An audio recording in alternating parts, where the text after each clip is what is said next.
Hello mga be. Morning.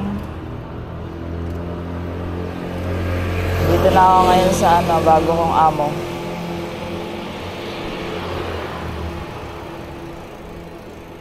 Yung alaga ko, nga pala, lolo. Namamalat ako eh. Nagigising ko lang. Punta pala ako ngayon sa Family Mart, bibili akong almusal.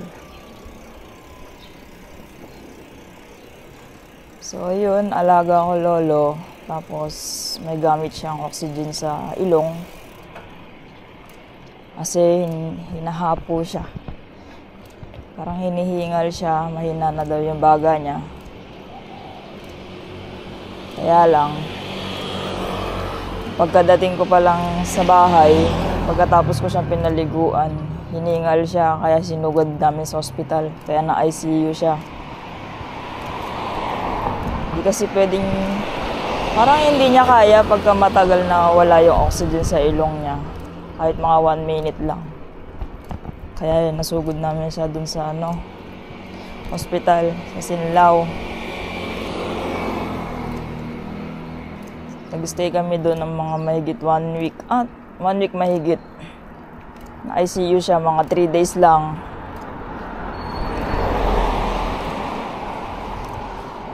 After nung mga 1 week mahigit, nilipat siya dun sa malaking hospital. Dito sa may Cheng Kung University. Kalipat niya dun, na-ICU din siya. Yun, almost 3 weeks na, nasa ICU siya. Sobrang hina na kasi ng baga niya eh. Hindi ko lang sure kung ano na yung result kasi hindi ko siya sinisilip dun sa loob ng ICU. Ayoko din. Sila na lang yung mga kamag-anak. Kasi 2 tao lang yung pwedeng pumasok sa ICU eh. Tapos hindi rin pwedeng alagaan dun. So, dadalaw ka dun. So, parang 1 hour lang ata pwedeng dumalaw. Kaya 2 tao lang. Eh, hindi na ako nagsisingit. Sila na lang.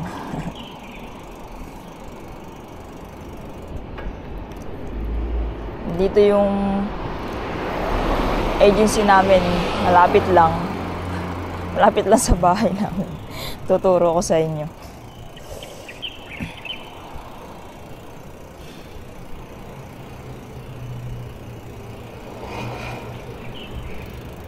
Halos sa likod lang siya. Ayun yung agency namin, no. Ayun, yung may pula. Sarado pa. Ayun, go na.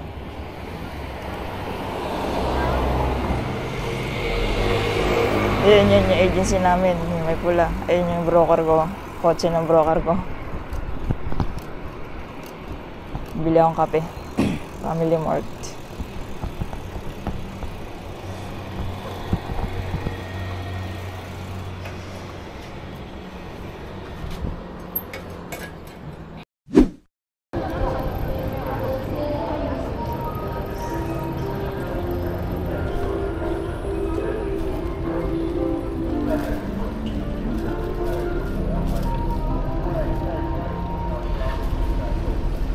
Yun, araw-araw kaming pupunta dun sa ospital para dumalaw kay Akong. Kasama ko si Ama.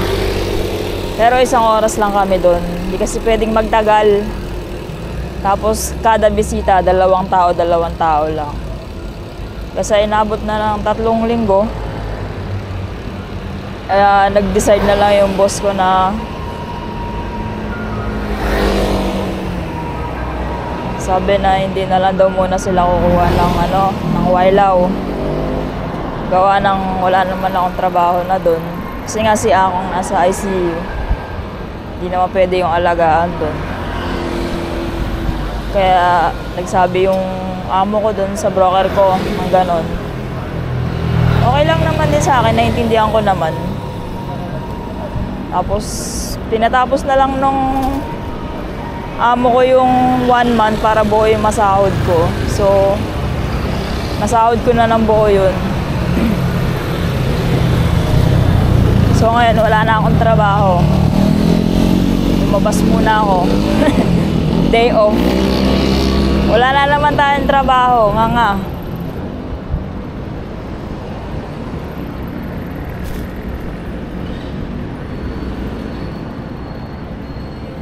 Kaya pasyal-pasyal muna tayo maglilibang. Ang sasakyan ng mga pulis.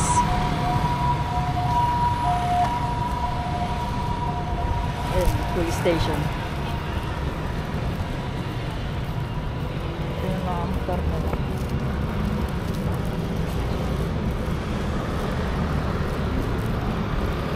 Ito ako naka-check-in yan. Ako lang mag-isa. Akong kasama. Pa-relax lang ka. Relax.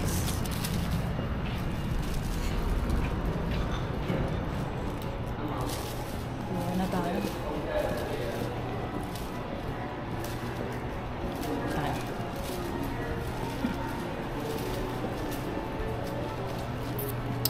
Bumili akong siomai. Mamaya madaling araw pag nagutom ako. Food trip. Kulot. Ito ako naka-check-in muna. Dun sa 14th floor. Hindi pala ako pwede mag-stay muna dun sa agency namin. Gawa nung meron pa daw 4 na wailaw na nandun. 3 Indo, tapos isang Vietnam. So, walang space. Nakita niyo naman, di ba, yung agency namin, yung dorm namin, maliit lang. Sabi ng broker ko, next week na lang daw niya ako pipick upin pag may space na. Kasi yung mga Indo, yung 3, may mga employer na yun. Kaso, hindi pa alam kung kailan sila mag-start. Pero next week daw. So, baka next week, nandun ako sa dorm. Kaya ngayon, habang wala pa ako dun, galagalang mo na. Relax. Mura lang naman yung check-in ko rito sa hotel na to. 600 lang one day. Ano kasi, weekdays. Pero kung weekends yan, abot yan ng 3,000 siguro. 2,000. Mahal. So, may mga be. Kain.